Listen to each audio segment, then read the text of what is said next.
falando em pedra angular, em construções, a gente, se olharmos as construções, grandes construções da humanidade, nós ficamos fascinados, não é? Talvez se eu falar para você perguntar qual é a grande construção que chama a tua atenção, você vai dizer A, B ou C ou D. Construções que perpetuam ao longo do tempo, mas também, se vamos falar na atualidade, e isso me chama muita atenção, olharmos ali para os grandes arranha-céus ali, olharmos, nossa, quantas coisas, quantas pessoas trabalharam para isso. Se googlarmos um pouco, se digitarmos ali Dubai, você vai ver grandes arranha-céus lá que você nem imagina como foi feito. Essas construções, elas chamam a nossa atenção pela sua robustez. E como que ela consegue ficar de pé? Então, citando alguns exemplos da história da humanidade, dos grandes impérios, vamos começar daqui com o Egito. A gente olha ali para as pirâmides do Egito e fala assim: Jesus, como isso fica de pé durante tanto tempo, durante tantos anos, centenas, milhares de anos, está ali? Uma delas, tem outras, né? Além dos templos que tem ali, e sem citar a Esfinge, que chama muita atenção também, como isso consegue ficar desse jeito? Outro exemplo importante que a gente tem é o Coliseu de Roma, grande, famoso, imponente. Estudamos algumas coisas dele, não do Coliseu, mas de Roma, aqui no texto bíblico. Ali está meio quebradinho, mas ele continua ali, marcando sua presença em Roma durante tantos anos.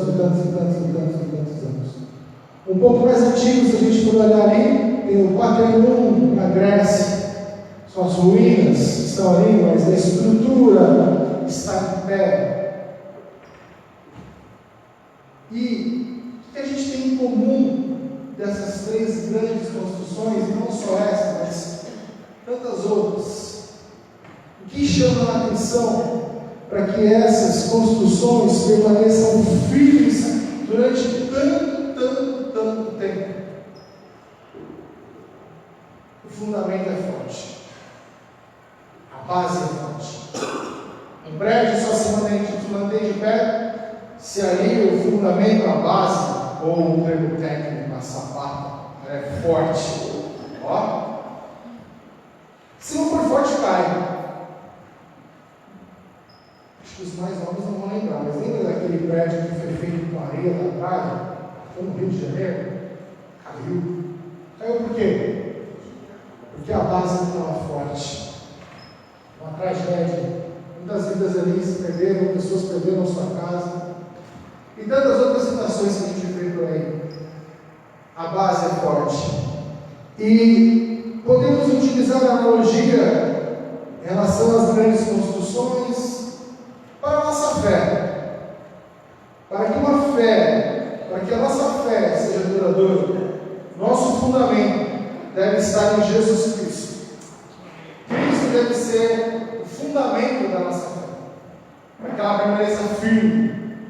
E uma pergunta eu faço a você, o Espírito Santo de Deus faz a você essa manhã: como está o fundamento da sua fé?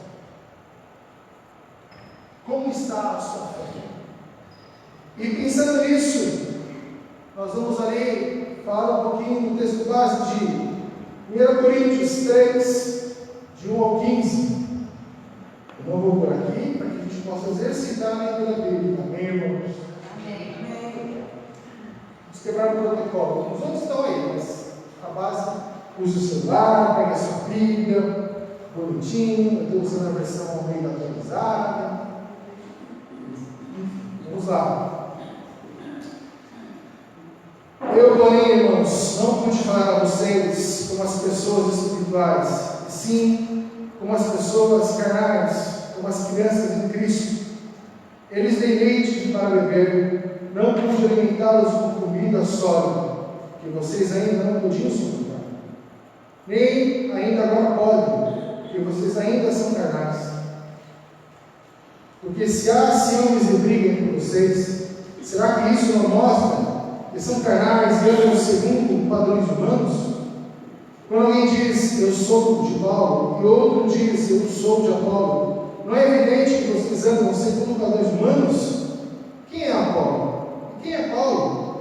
São servos por meio de quem vocês creram, e isto conforme o Senhor concedeu a cada um. Eu plantei, Apolo regou, mas o crescimento veio de Deus. De modo que nem o que planta é alguma coisa, nem o que rega, mas Deus que dá o crescimento. Ora, o que planta e o que rega são um, e cada um receberá a sua recompensa de acordo com o seu próprio trabalho. Porque nós somos cooperadores de Deus, e vocês são lavoura de Deus e edifício de Deus. Segundo a graça de Deus que me foi dada, lancei um fundamento como sábio construtor, e outro edifica sobre ele. Porém, cada um veja como edifica, porque ninguém pode lançar outro fundamento, além do que foi posto, no qual é Jesus Cristo. Se o que alguém edifica sobre o fundamento é ouro, prata, pedras preciosas, madeira, feno ou palha, a obra de cada um se tornará manifesta, pois um dia o demonstrará. Porque será revelado pelo fogo, e o fogo provará qual é a obra de cada um. Se aquilo que alguém edificou sobre o fundamento permanecer, esse receberá a recompensa. Se a obra de alguém se queimar, esse sofrerá dano. Porém, ele mesmo será salvo, mas como através do fogo. Amém?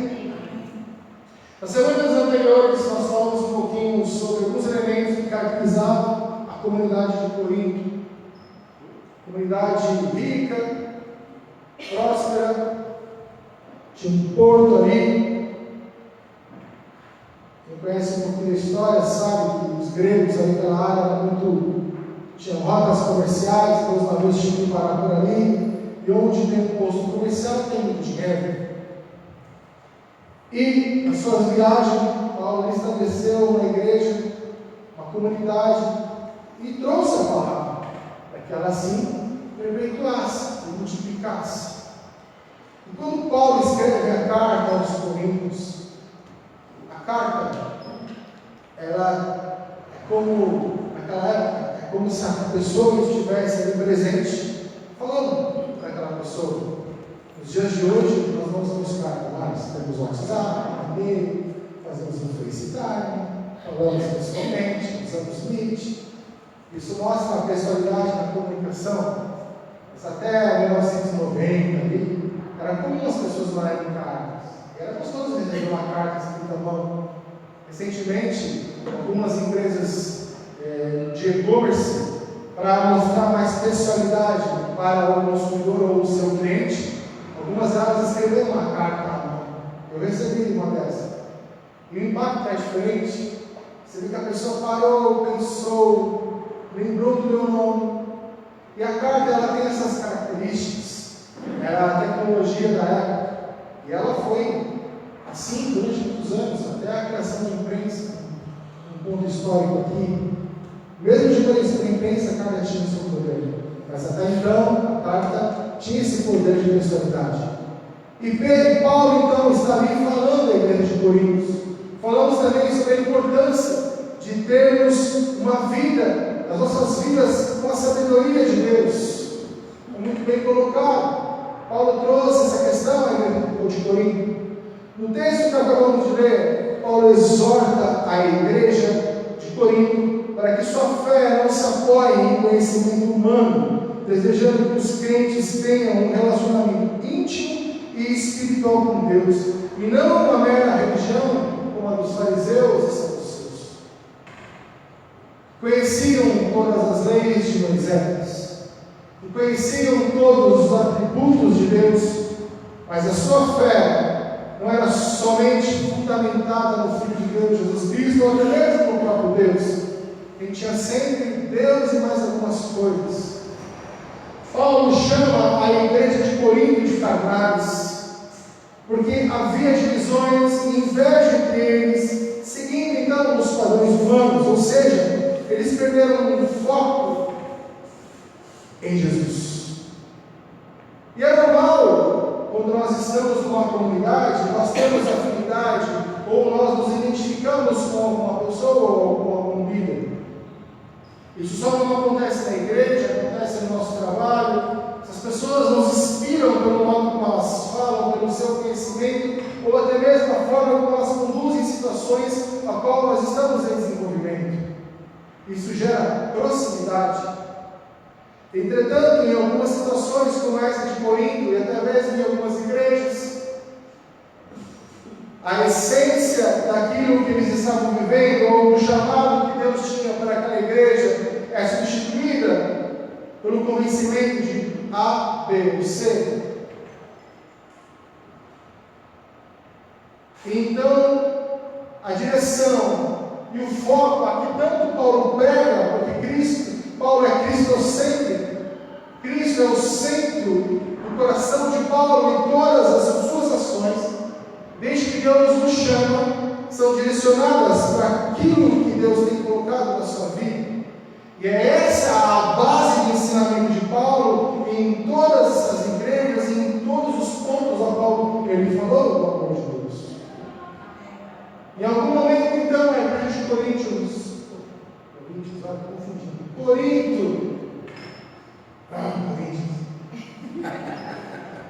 perde seu foco.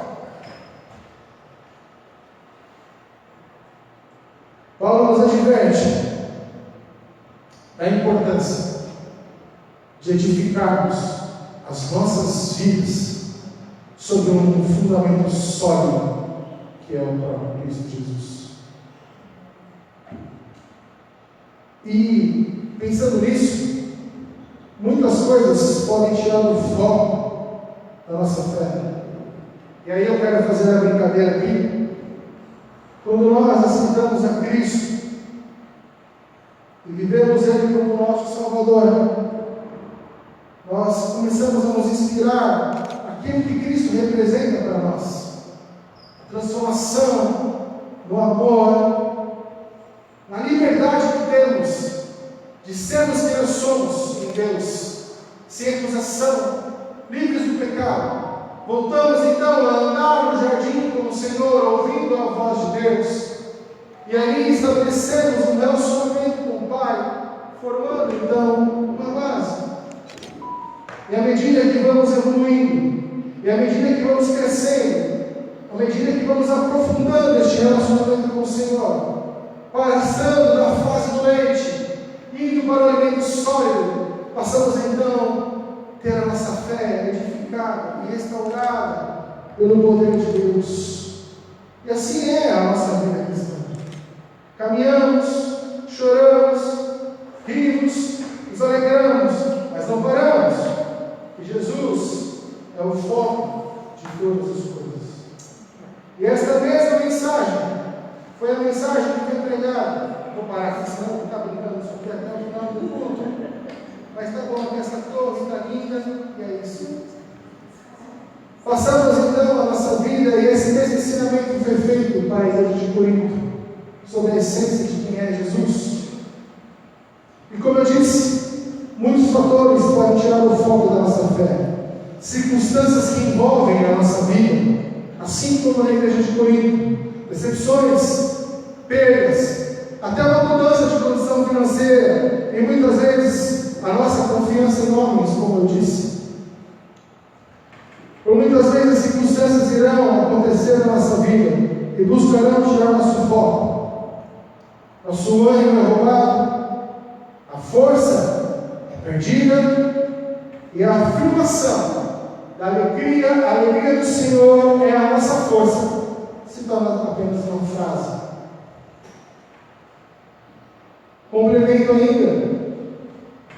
Sentamos, chegamos na igreja, os louvores são apenas cânticos, não impactam a nossa vida, não fortalecem a nossa fé, porque as circunstâncias vão querer tentar estremecer, não cai, em nome de Jesus, vão tentando estremecer a sua torre, querendo derrubar. E muitas vezes, até as coisas boas que Deus faz na nossa vida tiram o foco da nossa fé. Quando somos abençoados por uma condição financeira, Deus nos abençoa, muda a nossa vida. Entretanto, alguns não entendem que a bênção que recebemos, o cuidado de Deus que Ele tem conosco, é justamente para fortalecer a nossa família. Só que algumas pessoas se desviam. Obrigado, Jesus. Você é um cara. volta depois. E aí, cai. Aí volta, Jesus, ele te ama. E mais um ponto importante que eu queria reforçar é que as decepções também fazem parte do exército de ladrões da fé. No livro de Coríntios eu disse, muitos cristãos atualmente depositam sua fé em homens, idolatram líderes, religiosos, cantores, e acabam tendo algumas palavras que são ditas que fogem da palavra de Deus como verdade e o fundamento da sua fé. Líderes que apontam para si mesmos e esquecem de Jesus. A fé passa a ser depositada mais nesses líderes do que em Cristo. Líderes falham, homens pecam.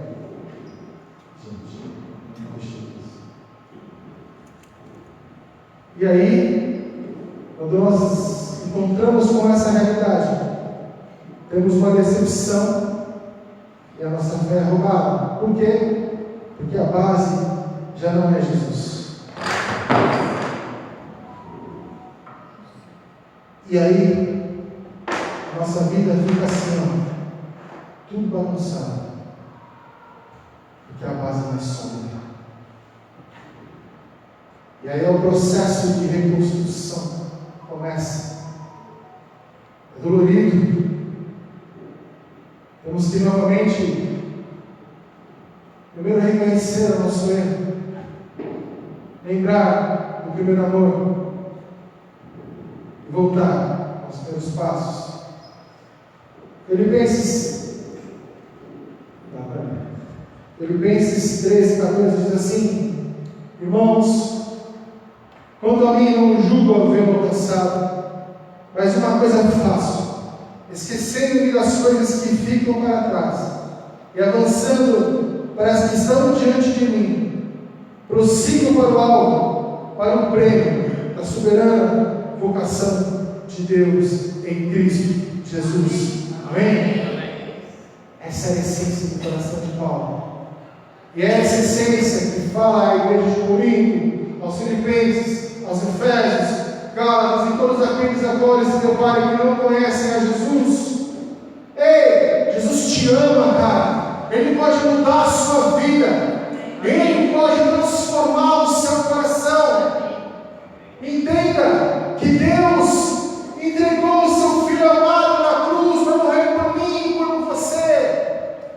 E eu falo isso porque eu estudei, eu vivi, eu cresci, eu sou judeu. E eu fui tocado pelo Espírito Santo de Deus.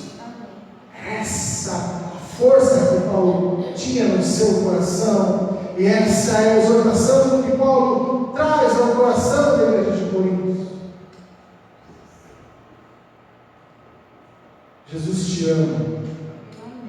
Vocês devem ter ouvido essa frase. Mas eu quero dizer para você novamente: Jesus te ama.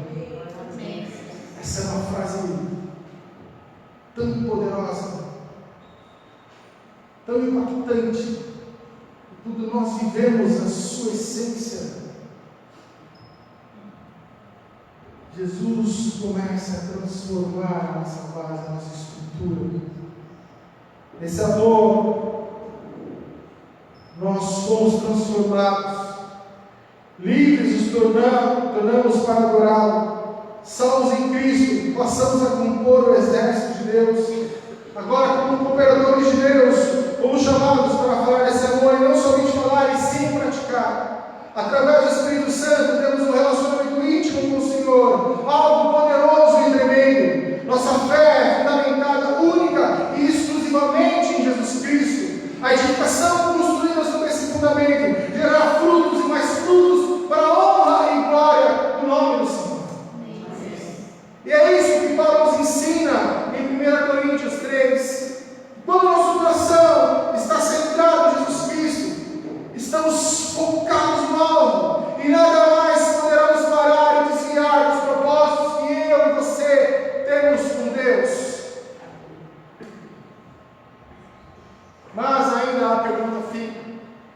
está o fundamento da sua fé? Como tem estado o seu relacionamento com o Senhor? Como tem estado a sua base? O que eu e você temos permitido que aconteça, circunstâncias invadam a nossa vida, tentando roubar e destruir a nossa fé. Mas esta manhã, nós temos uma oportunidade de ajustar o foco. Nós temos uma oportunidade de entender que Deus está ali em meio a toda essa destruição de fé, talvez, ou de uma torre, voz e circunstâncias falando. Jesus está ali clamando: venha no meu encontro, chamando pelo teu nome, vem na minha direção. Eu quero mudar a sua vida, eu quero restabelecer a base, eu quero que eu e você possamos viver novamente o primeiro amor. E se você não me conhece, e se você não sabe quem eu sou, abra seu coração e eu farei todas as coisas serem transformadas em nome de Jesus. Amém. E para isso eu queria meditar com vocês em alguns pontos. Na verdade são dois. O primeiro deles, olha pastor, essa maturidade. Gente, eu fiz isso ontem à noite. Eu estava tentando fazer uma coisa para não ficar chato. Eu queria mais partido assim. Maturidade espiritual. 1 Coríntios 3, de 1 a 4. Ele está dizendo assim: eu, porém, irmãos, não pude falar a vocês como pessoas espirituais, e sim como pessoas carnais, como as crianças em Cristo. Eu lhes dei leite para beber, não pude alimentá-los com comida sólida, porque vocês ainda não podiam suportar. Nem agora podem, porque vocês ainda são carnais. Porque se há ciúmes e briga entre vocês, será que isso não mostra que são carnais e andam segundo os padrões humanos? Quando alguém diz: eu sou de Paulo, e o outro diz: eu sou de Apolo, não é evidente que vocês andam segundo os padrões humanos? O apóstolo Paulo começa essa passagem expressando a preocupação com a maturidade espiritual da comunidade de Cristo. Ele fala que ainda são crianças, fossem crianças espirituais, incapazes de compreender profundamente as verdades de Deus. Ao fazê-lo, Paulo lembra da necessidade de um crescimento constante da nossa jornada cristã. Quando nós conhecemos a Jesus, mais ou menos o que Paulo está dizendo, é normal você não conhecer tudo aquilo que Deus está falando, ou as verdades. Você estabelecendo ali um relacionamento com Deus. Só que à medida que vamos caminhando com Ele, e buscando o coração de Deus, o Espírito Santo, como uma criança, vai dando leite, depois uma papinha, depois vem o sólido, depois vem a minha, agora a minha, arroz com feijão, assado, churrasco, Big Mac, leite, cheio. Eu falo que às vezes de manhã eu vou tomar um café com Jesus. Jesus está muito Mas a nossa vida espiritual é assim: crescimento constante. Mas peraí, isso aqui vai chegar uma hora que eu vou ficar maduro, vou ficar assim, poderoso, vou crescer mais, eu vou envelhecer, vou diminuir. Não. Então Jesus não é assim. Quanto mais andamos com Ele, mais conhecemos quem é Deus na nossa vida. Tá? E a base vai ficando forte assim, o castelo vai construindo. E vamos mais nos aprofundando em Deus, no oceano da adoração. E não paramos. Vamos até o final. É isso que, quando Paulo chama a atenção da igreja de Corinto, ele fala que eles não estão preparados, porque ele já imaginava que tudo aquilo que ele havia pregado ali já eles deveriam estar num bom momento. Mas eles não estavam, eles pararam. E aí, deixaram de compreender as coisas, os ensinamentos, pararam de andar com Deus. Porque a falta de crescimento reflete diretamente no nosso relacionamento com o Senhor. E aí, as dúvidas vêm. Ou seja, permanecer na imaturidade aborda o futuro e as possibilidades de Deus na minha e na sua vida. Quando nós permanecemos na imaturidade, nós paramos, talvez, de sonhar os sonhos de Deus para nós, naquilo que Deus quer tanto fazer na sua vida, te usar. Porque, como diz o texto, somos cooperadores de Deus. Quando nós temos Cristo como nosso fundamento, e aceitamos Ele como nosso Salvador, pensando em comunidade de fé, aqui tem o João, tem a pastora Rosana, tem a Cris, tem o Ricardo, tem o Alex, o Léo, o Gui, o André, o Gui, todos, etc. Juntos, formamos uma torre forte e poderosa. E as possibilidades de Deus para que tudo isso aconteça e o reino do Senhor se esconda são enormes.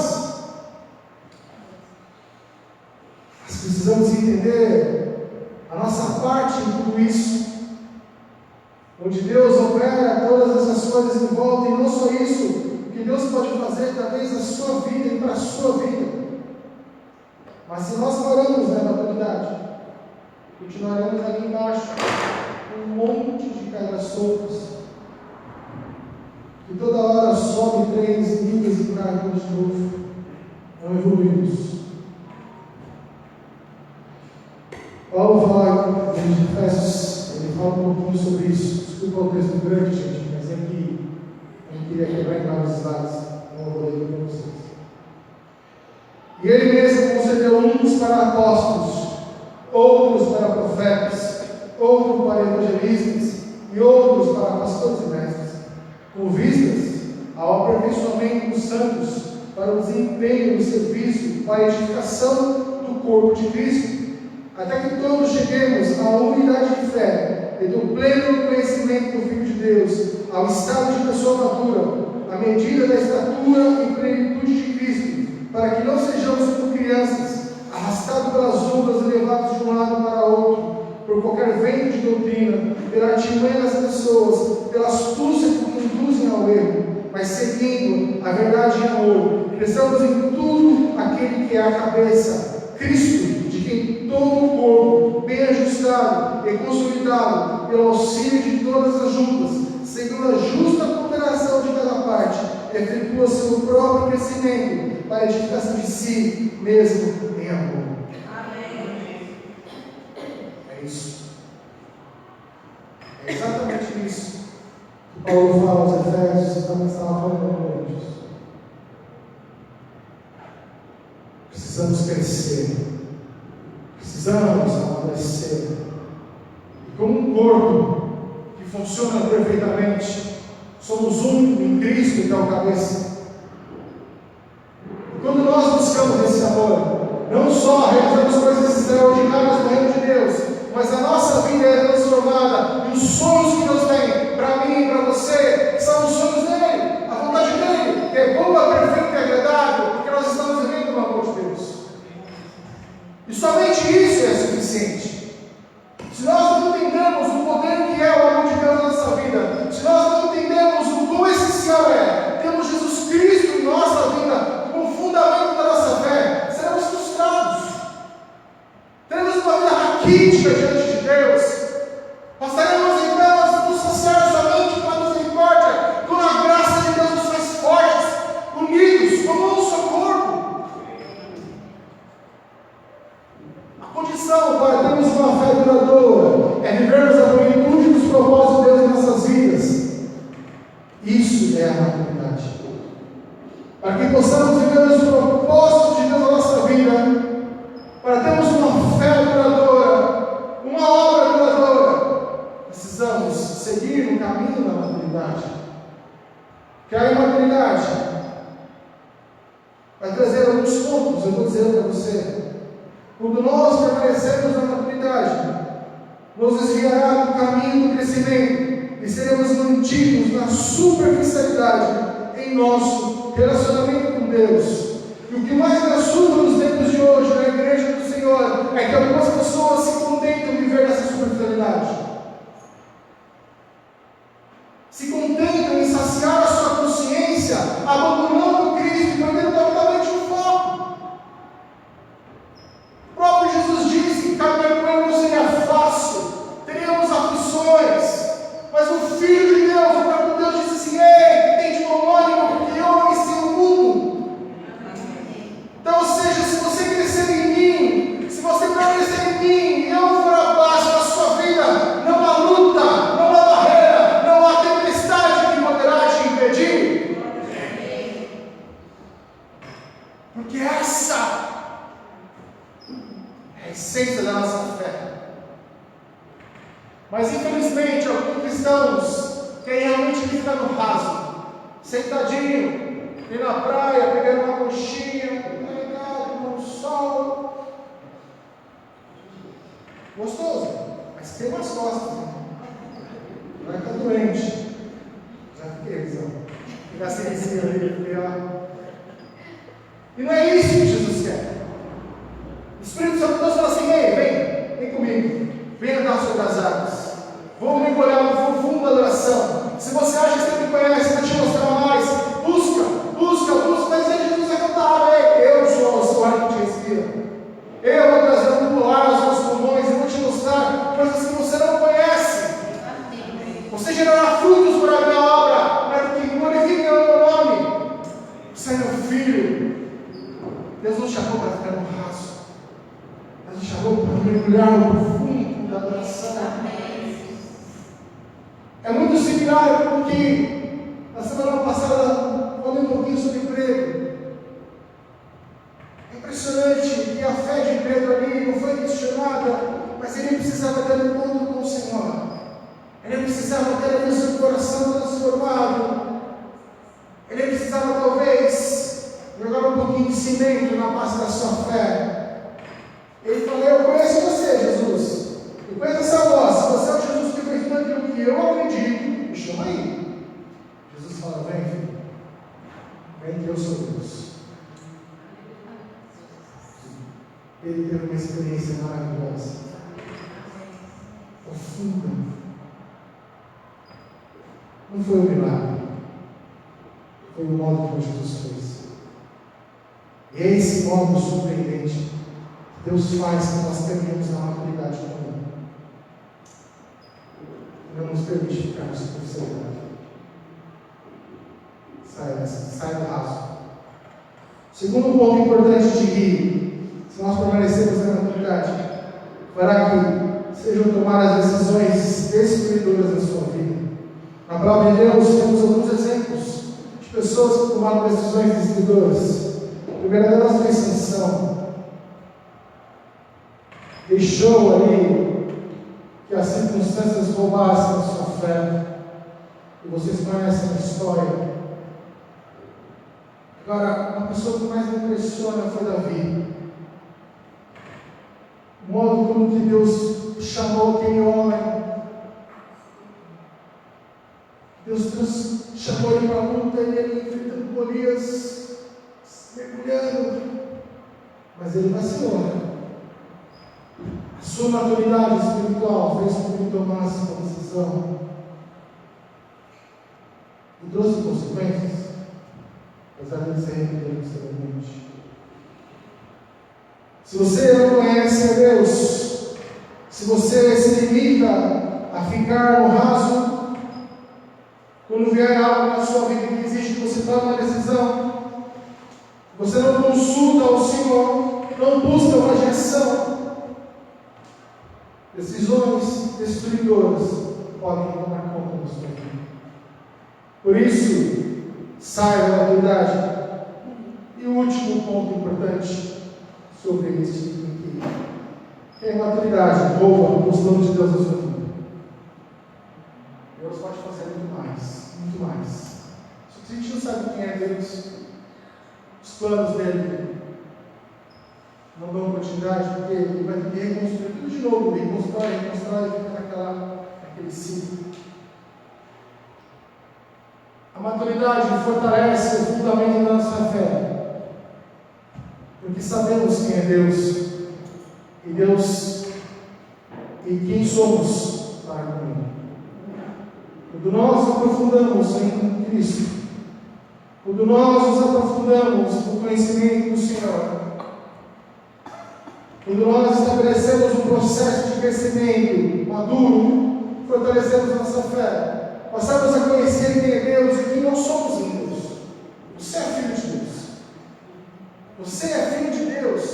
E como filho de Deus, vivendo a sua vontade, todas as coisas são acrescentadas, que amamos a sua justiça. Deus nos chamou para sermos maduros, termos uma vida espiritual.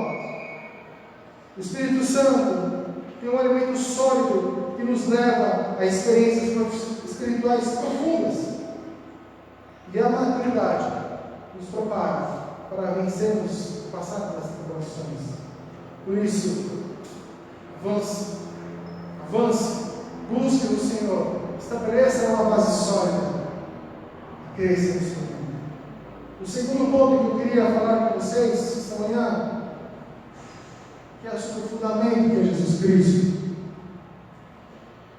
O Paulo fala ali, em 1 Coríntios 5,11, relembrando o texto que lemos: quem é Apolo e quem é Paulo? São servos somente em que vocês creram, e isto conforme o Senhor concedeu a cada um.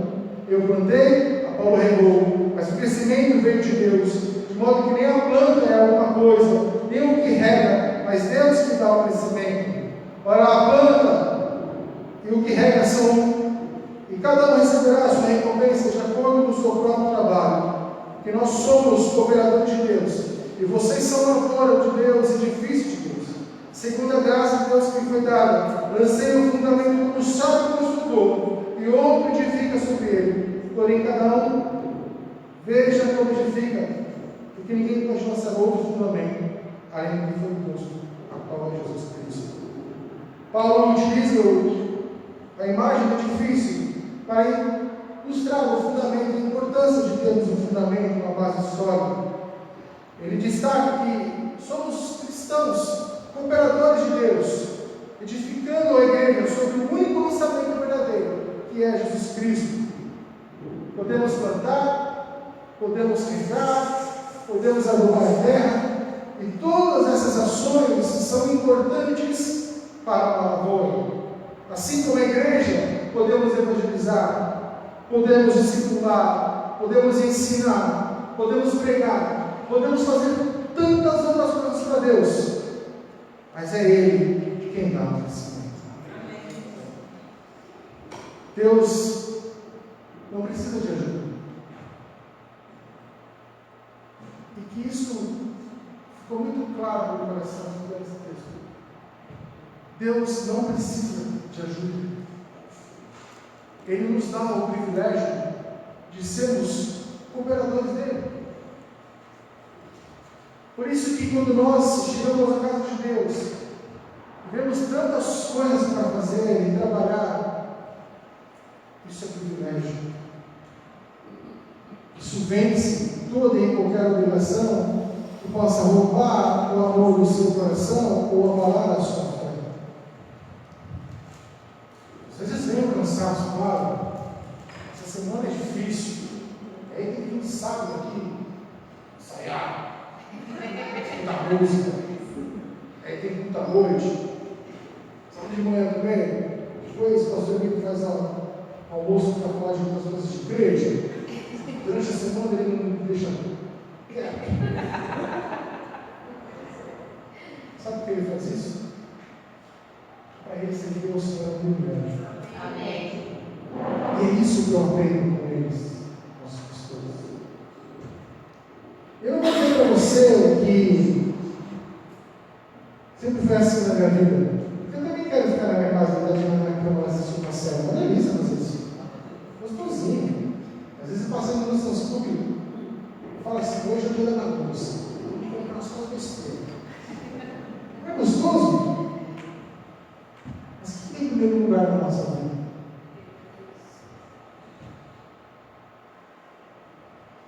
Se Jesus não tivesse ali na minha vida, nem família eu tinha. Eu nem encontrei a Cristo na pizzaria, na sexta-feira à noite, 9 horas. E aí depois a Júlia nasceu. E aí o João muito menos. Foi ele com uma cervejinha ali. Uma história que você já conhece. E mesmo que acontecesse tudo diferente do que foi, Jesus sempre estaria comigo. Porque a nossa adoração ao Senhor não é só quando tudo vai bem. Nossa adoração a Deus não é que quando tudo vai de acordo com o planejamento e eu concordei com os sonhos de Deus. Isso é negociável. Adoração vem em primeiro lugar, antes do seu eu, antes do meu eu, que ele cresça e eu diminua. Esse é o fundamento da nossa fé. Em Efésios 2, 9 e 20 diz assim: assim vocês são mais estrangeiros e peregrinos, mas os consoladores dos santos e membros da família de Deus, edificados sobre o fundamento dos apóstolos e profetas, sendo ele mesmo Cristo Jesus a pedra angular. Nele todo edifício bem ajustado cresce, para ser um santuário dedicado ao Senhor. Nele também vocês estão sendo edificados, junto aos outros, para serem a morada de Deus no Espírito. Jesus é a pedra angular, o fundamento sobre o qual a nossa fé é construída. Não é uma imposição, é uma escolha. Nós temos a chance de escolher quem nós somos em Deus e aceitar que Jesus seja a pedra angular. Só que para isso precisamos renunciar, precisamos matar o nosso eu, precisamos morrer para com Cristo e nascermos de novo. Nós temos que ter Cristo na base. Assim como a construção depende de um fundamento sólido para se manter firme, a nossa fé precisa estar enraizada em Cristo, o único alicerce que nunca falha. Ele é a base que sustenta a nossa vida espiritual, nossas esperanças e nossos sonhos. Por fim, eu quero contar uma história, já caminhando para encerrar. Uma grande empresa fez uma receita de bolo, e essa receita era só jogar o pó e a água. Perfeito. O bolo crescia. Mas, lançando o produto no mercado, não teve sucesso. As pessoas não compraram o bolo com a receita perfeita. Voltaram então ao projeto e perceberam que se acrescentasse um ovo, ia ficar top. E aí pegaram essa receita e colocaram as instruções ali. Olha, além da água, coloca o ovo. Você terá uma experiência surpreendente. Pelos slogans também, uma delícia. E assim foi. Foi um sucesso de vendas. O ponto em questão que eu quero chamar a sua atenção é que Jesus é perfeito. Jesus não precisa de um ovo ou de um alimento para acrescentar e ser o que ele é. Mas por que nós somos assim? Por que queremos acrescentar algo àquilo que está completo? Por que queremos colocar coisas na essência de Jesus, sendo que ele por si só já nos disse que é completo? Com as doutrinas, por exemplo, você vai se batizar? Ah, eu vou. Água para quente ou frio? Foi no mar ou foi numa piscina? Foi na igreja ou foi numa chácara?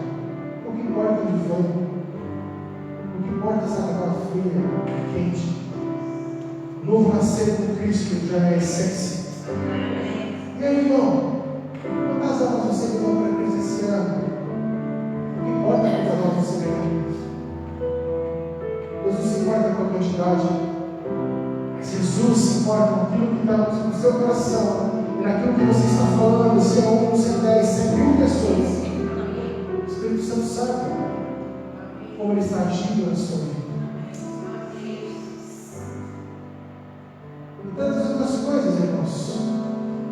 Doutrinas que vemos no reino de Deus, que nos afastam de Jesus. Um legalismo pesado que não é nos imputado. Quando Jesus só fala assim: ei, não importa como você veio, se você negar a si mesmo e querer viver aquilo que eu vivi e ensinei, que é o amor, para mim não importa, é isso que eu quero, o seu coração. E eu sei que você vai errar. Que dentro de você tem um Adãozinho pequenininho ali que toda hora vai gritar. Tudo bem? Chega ali, abre seu coração, mostra arrependimento que está ali contigo. Isso é Jesus. Isso é Jesus. Não precisamos acrescentar coisas. Não precisamos colocar doutrinas para estabelecer uma conduta cristã. Basta somente você viver a verdade que o Evangelho do Senhor está na palavra.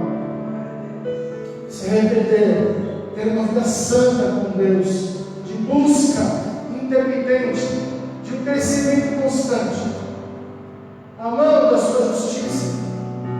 Ele será suficiente porque Ele é completo. Quero concluir compartilhando com vocês uma experiência última essa semana. Estava lendo um devocional e lá tinha algumas perguntas. Eu ali no meu café da manhã com o Senhor, e aí tinha assim: mas por que você quer o perdão de Deus? Por que você quer a vida eterna?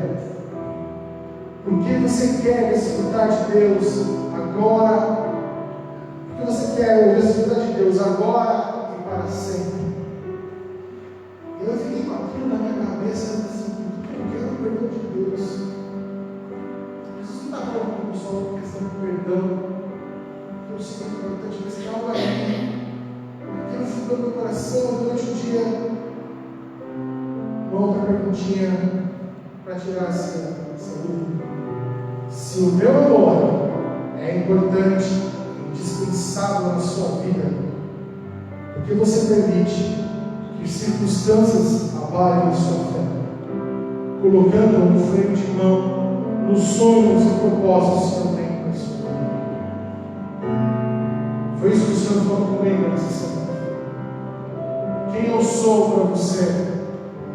Talvez, muitas vezes, você quer me deixar de lado, achando que talvez isso é importante. Para de colocar uma folha de mão, cara. Só pula de novo, então assim, ó. E aquela corda que ela acha que sou eu, Jesus. E ela vai esticar, e não vai começar por quê? Porque eu morri por você, eu te amo. Confia. Só sente a emoção. Porque assim, orar com o Senhor, alegria, função, luta, vitória, derrota, crescimento. É isso. Muitas circunstâncias e situações vão tentar roubar a nossa fé, a minha e a sua fé. E esses ladrões têm nome. Satanás poderá a todo instante afastar você dos propósitos, dos sonhos de Deus, pois ele sabe que se o fundamento é afetado, a torre da fé vai desabar. Mas temos que lembrar esta manhã que a nossa vida cristã é uma construção contínua, ela nunca vai parar. Deus vai construindo, porque essa torre, não importa o tamanho dela, para honrar a glória do nome do Senhor. E talvez ela fará sombras em muitas vidas que vão sentir o refrigério, porque você foi fruto do Senhor. Você foi o cooperador de Deus e vai falar de Jesus. Essa sombrinha vai trazer uma alegria para ele, vai ser diferente. Porque Jesus aqui é a base. Eu sou uma sombrinha pequena e hoje aqui está grande, porque é diferente com Deus. Eu quero. Vamos lá. Várias cores são formadas. Grande glória, o reino do Senhor é feito, um reino de glória, de honra, que eu e você somos cooperadores de Deus. E lembre sempre das palavras de Jesus em Mateus 6,33. Eu sempre lembro isso na minha vida. Todo instante, eles não vão, às vezes, o ventinho que entra ali na base, eles caem no meio, seu reino, sua justiça, e todas as coisas nos serão acrescentadas. Jesus possa ser o fundamento